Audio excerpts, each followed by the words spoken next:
The Milwaukee Bucks continue to struggle as the Memphis Grizzlies hand them a big loss on the road. The Dallas Mavericks lose on their third game in 4 nights to the Houston Rockets at the crib. Utah was the perfect elixir for Wemby's slow start, and the Clippers just cannot find a way to win at home. It's your boy Big Bro, another episode of NBA Central. We're going to get into all four of last night's games right after the intro. Thank you for tuning in to the number one place for your basketball fix, NBA Central, hosted by the Cognac Boys. Good morning, NBA fat basketball fans. Welcome to another episode of NBA Central. It's your boy Big Kev in the building. Work been kicking my butt lately, so I wasn't able to jump on here in the middle of the night. But rise and shine with your boy. We're gonna jump right into the content. But of course, you know you got to hit us up at NBA Central Pod wherever you find your social media, or shoot us an email at nbacentralpod@gmail.com. Holding it down for the gang. It's your boy Big Kev. And listen, I watched that in the Milwaukee Bucks and Grizzlies game last night, and the Bucks look like doo-doo.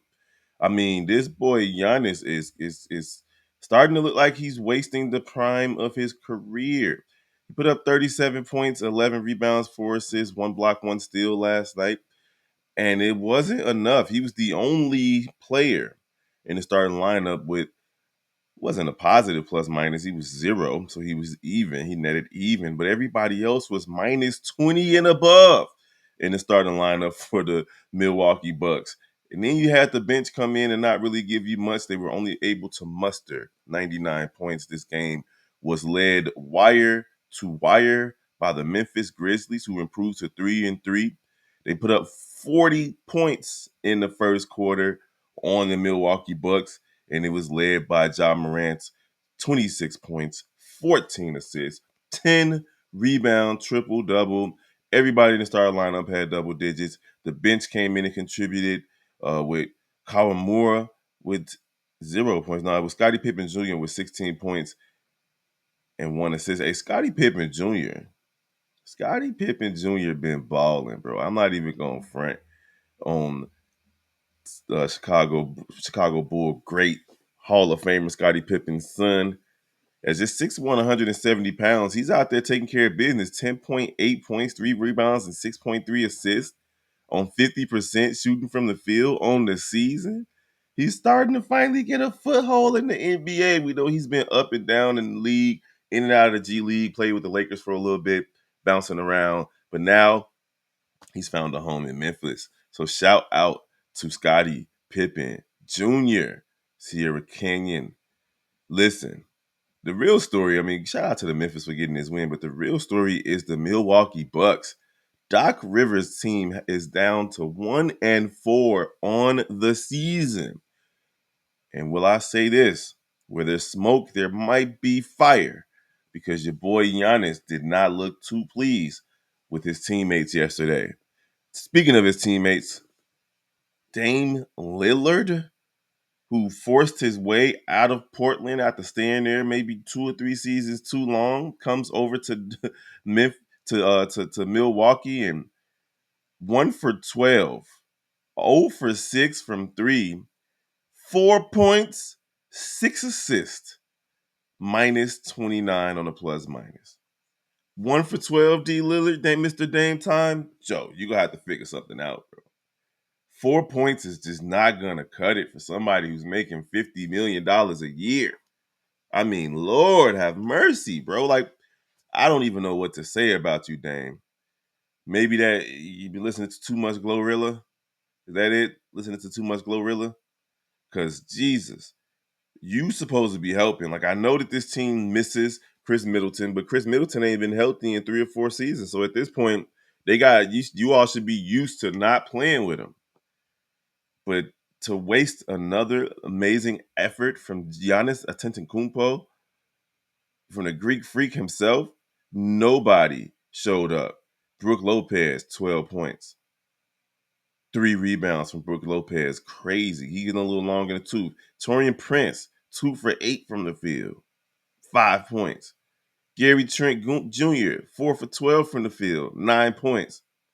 You cannot win games where only one starter shows up and the rest of the guys lay eggs. Now, Giannis, look, he's doing his part. 30 points, 12 rebounds, 6 assists, shooting 65% from the field.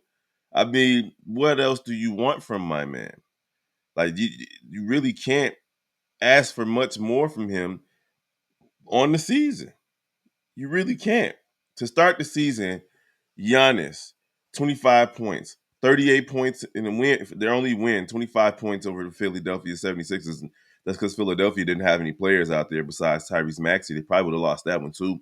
38 points in a loss to the Bulls, 22 points in a loss to the Brooklyn Nets, and they got killed by the Nets. They're not just losing games, they're being dominated in their losses. They lost by double digits to the Bulls, double digits to the Brooklyn Nets, double digits to the Boston Celtics, in which he had 30 points, and then another double digit loss to the Memphis Grizzlies, in which he had 37 points in that game.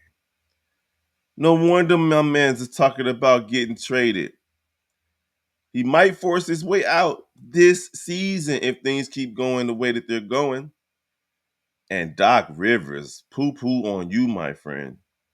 I mean, Jesus. You force your way into coaching the Milwaukee Bucks, and they've looked much worse than they have under any of the coaches that they've had over the last, let's say, 10 seasons. Let's say 10 seasons. Because Adrian Griffin was doing better than this. Like, he was doing way better than this. They were the best team in the East, if I'm not mistaken, or one of them, before Giannis pouted his way into another coach. And honestly, Giannis, can't be too mad because you didn't want to play Adrian Griffin's brand of basketball. You guys wanted Coach Doc Rivers, and if I'm not mistaken, when Adrian Griffin was fired, I think I recall you guys dancing, doing like a little Soul Train line type situation, and enjoying yourselves. So Adrian Griffin sitting back and enjoying the rest of his contract that you guys, the Milwaukee Bucks, have to pay him while you have to play for Doc Rivers, and Doc Rivers is just not looking good as a head coach right now. He hasn't really looked good in years, to be honest. But nobody wants to talk about that. Shout out to Doc Rivers, though, Hall of Fame NBA coach. Moving on. Hey, get well soon, Milwaukee. I can't be mad. Y'all a division rival for the Chicago Bulls, so as long as y'all keep losing and we keep winning, I'm cool with that. The Houston Rockets, my dark horse in the Western Conference, not to win the championship before somebody jump in the comments and say that, but to be in the playoff race, not just the play-in race, but the playoff race in the Western Conference. They go on the road and defeat the Dallas Mavericks 108-102. And man, when I tell you that Jalen Green is coming into his own, playing effective winning basketball, he's getting into that Devin Booker territory, where Devin Booker was a pretty solid player for the Phoenix Suns, and he just needed to get some better players around him to help elevate his game, and that's what's happening with the Houston Rockets. Better coaching, better players on the roster. Um, Jalen Green with 23 points, 12 rebounds, 4 assists last night, and one of the craziest shots you'll ever see on an and one to kind of stop a run that Dallas was making, because of course Dallas was making a run to try to get back into it, and we'll get to them in a second. But Smith Jr. with 14. Dylan Brooks, Dylan the villain Brooks, 17 points, 4 rebounds, 2 assists for him. And then Sengun with 17 and 12 double-double. That guy is solid, man. Back to the basket, behind the back passes type situation. Not mad at it. Fred VanVleet, Mr. Max contract himself, did not show up. 2 for 13, 0 for 7 from the field. That happens with guards. 5 rebounds, 4 assists, though. He was the only starter that didn't really show up, only 4 points. And then Tyree Eason and Amin Thompson off the bench. Cam Whitmore hit a big 3 as well in the fourth quarter. Reed Shepherd, the rookie, got 5 minutes of action, 2 points from him. When I tell you that this team defensively, though, they are ready. They are ready. because they can't shoot the three, at least not yet. 8 for 34 tonight. Ugh, ugly. Now on the other side, the Dallas Mavericks were pretty much all Kyrie and Luka, and they just didn't have enough. If you're not going to get strong contributions from PJ Washington, from Daniel Gafford, from Derek Lively off the bench, the Dallas is going to have a hard time winning games because they can't just live off Kyrie and Doncic. If that's the case, Kyrie and Doncic are going to have games like, well, one of them has 35, the other one has 40, because they're not going to win games where you got 28 from Kyrie on an efficient night, 10 for 20, 29 from Luka, and he was 12 for 25. Kyrie did everything else too, 8 rebounds, 7 assists for him. Klay Thompson did what he does, 12 points, 5 for 13 from the field, but he didn't hit his threes. He was 2 for 9. But PJ Washington with only 6 points. Daniel Gafford with only 6 points. PJ Washington did have 9 rebounds. And it could be just an issue of shot distribution. They only took 10 shots between the two of them, whereas you got 45, 58 shots between Thompson, Doncic, and Irving. So maybe we need to get these other guys rolling a little bit before the other guys start taking off. Because, and again, it's the third game in 4 nights for Dallas. They fought. They put up 30 points in the fourth quarter to make things interesting, but they just couldn't get the win. It happens when your legs are tired. Not mad at them, but Houston going on the road and beating a pretty good Dallas team that went to the finals last year. Got to feel good for Ime Udoka and those guys.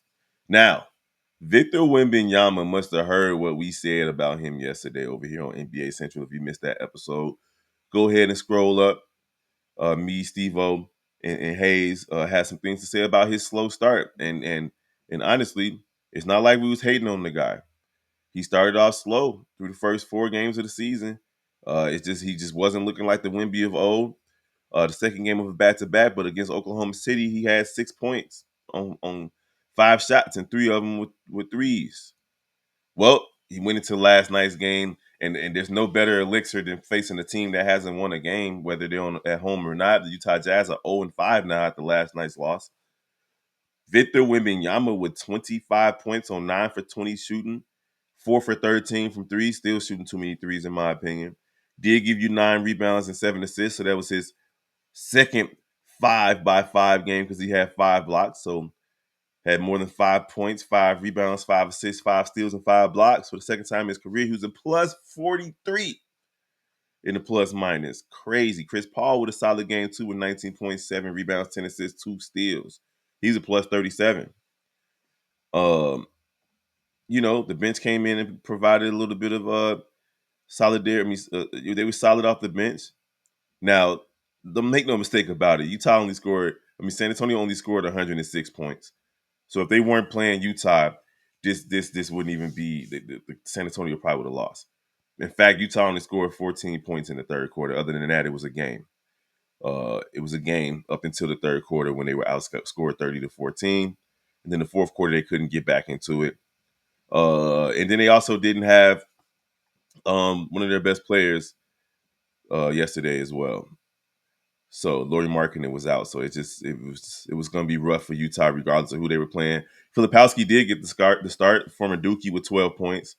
Keontae George with 15. And John Collins with 14. And a vicious dunk, 14 and 11 off the bench. Colin Sexton with 16 off the bench. It's crazy to see Colin Sexton not starting. And John Collins not starting either. That's nuts. So yeah, listen, Utah's a bad team. They're going to be in the Cooper Flag sweepstakes. But it was good to see my man's Victor Wembanyama get off yesterday. And let's see if he can turn his season around. Because make no bones about it, man, this Utah team, people were expecting them to be in the play-in conversation with the addition of Harrison Barnes, the addition of Chris Paul, and the development of Victor Wembanyama. But so far on the season, he's averaging 18 points, which is down, 10 rebounds, which is down. His blocks are still up there. And he finally got some steals. 5 steals last night. Because you can't be that long with that type of wingspan and not be affecting the game defensively other than just blocks. Got to get some steals, my God. So, shout out to Victor Wembanyama for getting off the snide a little bit, but let's see if he can sustain it. And let's see how he looks against some good teams. Also, the game of the night, and I enjoyed watching every minute of this game, was the Suns versus Clippers. Now, the Suns and Clippers already played each other this season. It seems like the Suns are getting, they got the Lakers out the way, they got the Clippers out the way, already they played them both twice so far. Clippers cannot get a win in their shiny new stadium, the Intuit Dome. Just not working out. They jumped out to a 20-point lead, 37-20 in the first quarter. That lead ballooned to 20 plus. I think it was 21 eventually. Halftime, they feeling good about themselves, up 18. And oh my goodness, when I tell you what the Clippers allowed to happen to them at home was crazy. The Phoenix Suns came out and hit their first 15 shots in the third quarter to take the lead, to erase the deficit and take the lead and basically not look back. They put up 39 points in the third quarter, 34 points in the fourth quarter to win 125 to 119 in LA. That their poor owner sitting on the sidelines watching these games as the Clippers have lost 3 games at the crib already. 0-3 in their new stadium, and this is what was the game that it looked like they were going to win. Kevin Durant had 18 points. Rookie Ryan Dunn looking solid, 4 for 9 from three, 16 points. Big pickup from them, and they traded up to get him in the draft. Yusef Nurkic with a solid 11 points, 3 rebounds. Tyus Jones with 7 points. But Devin Booker went crazy, 40 points, 13 from 15 from the free throw line, 11 from 18, 5 for 9, 8 assists. They didn't have Bradley Beal, of course, because, Bradley Beal gets hurt. And then Royce O'Neal off the bench hitting big three after big three. He hit 5 out of 6 of his threes, and every single one of those threes were backbreakers for the Los Angeles Clippers, especially the last one in the corner, which basically put the game away, put the Clippers back up by, I think, 4 or 5 points with less than a minute to go. He had 21 points off the bench. The Suns shot 28 free throws last night.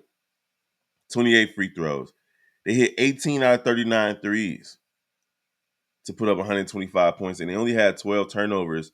Meanwhile, the Clippers, 14 turnovers for these guys, and each one of those turnovers in the fourth quarter was just brutal. Just brutal. Derrick Jones Jr. with 11 points. Zubac had a solid game, 9 for 10 from the field, 4 for 5 from the free throw line, 12 rebounds, 22 points. James Harden with 25 points, 10 assists, 13 assists, 10 rebounds with a triple-double. But he has 6 turnovers. And again, just like the other night versus Portland, a bad one late in the game that pretty much cost you the game. Like, as much as I enjoy watching James Harden play effective basketball again, gotta stop turning the ball over, my guy. And Norman Powell is just he's just a baller. He's a hooper. He's a bucket. Love his game. 23 points, 4-11 from three, 9 for 21 from the field in 31 minutes. And off the bench, you had Kevin Porter Jr. with 14. But he took 3 3-pointers, and every single one of those threes were bad. One of them didn't even hit the rim. It was such a bad brick, you heard it all through the arena. Stop shooting threes, my guy. Go to the basket. I think you've only hit 1 3 all season. Kendrick Nunn was solid off the bench too, with 2 threes made. And Amir Coffey with 7 points. Nicholas Batum with 3 points, but they needed him to hit some big shots late in the fourth quarter, and they just did not go down for him. So yeah, the Clippers lose again at the crib. I mean, that's just tough. It's a tough pill to swallow for them. They got this new stadium, and it's just not working out for them. So we got quite a few games tonight. We will be back either tonight or tomorrow morning discussing them, and of course, you'll see the daily episode coming from Hayes or myself or whoever feels the need, feels the callings to jump on here. You got the Bulls versus the Nets in Brooklyn, and the Brooklyn Nets are looking pretty good to start the season. They're 2-3, but they could be 3-2. They blew a game versus the Denver Nuggets. The Knicks are 2-2, taking on the Detroit Pistons in Detroit tonight. The Magic and Cavaliers. The Cavaliers are the last undefeated team in the league. They're at home versus a Magic team that blew a 20-point lead versus my Chicago Bulls the other day. They're looking to get back into the win column. And today, listen, Jalen Suggs is solid defensively, man. We're going to see. I think this is a rematch from the first round of the playoffs last season. The Celtics take on the Hornets. The Hornets are at home. Celtics are looking to avoid losing two straight. They're 4-1 right now. The Lakers are on a losing streak. They won their first three games. I mean, it's not a streak yet, but they've won their first three games. They lost their last two. They're going to take on a Raptors team in Toronto. Raptors are 1-4. Kings 2-2. Hawks 2-3. The Hawks are at home. The Celtics and the Pelicans should be a good game. The Pelicans are at home there. The Nuggets and the Timberwolves at 2-2. Each had 2-2, and that was a crazy Western. That was the second round of the playoffs, if I'm not mistaken, with the Minnesota Timberwolves coming back to defeat the Nuggets after going down 3-2, winning the last two of that series, going back home and taking care of business versus the Nuggets. The Nuggets haven't looked good. They're 2-2, but they needed overtime against bad teams to win those two games that they've won. And they needed every inch of Jokic and every skill set that he has to win those two games as well. Portland's looking solid. They're taking on the other undefeated team. There you go. The Oklahoma City Thunder haven't lost. But Portland's at home, and they've been looking solid. It's not going to be an easy game for the Thunder, who have been struggling shooting this year from three and otherwise. They've just been winning on defense and willpower, and that's what good teams do. They win the games that they struggle with, and they'll get good. They'll get better as the season progresses. They're down a few players, but Chet Holmgren's been looking solid. SGA looking like SGA. So we're gonna see if they can keep taking that step forward and play the role of favorites in the West, this season. So, all right, man, we appreciate you guys for joining me, Big Kev, on another episode of NBA Central. We're gonna get up out of here, man. We'll see you all either tonight or tomorrow morning regarding these games, and be on the lookout for the daily episode. We're gonna holler at you guys next time. Peace.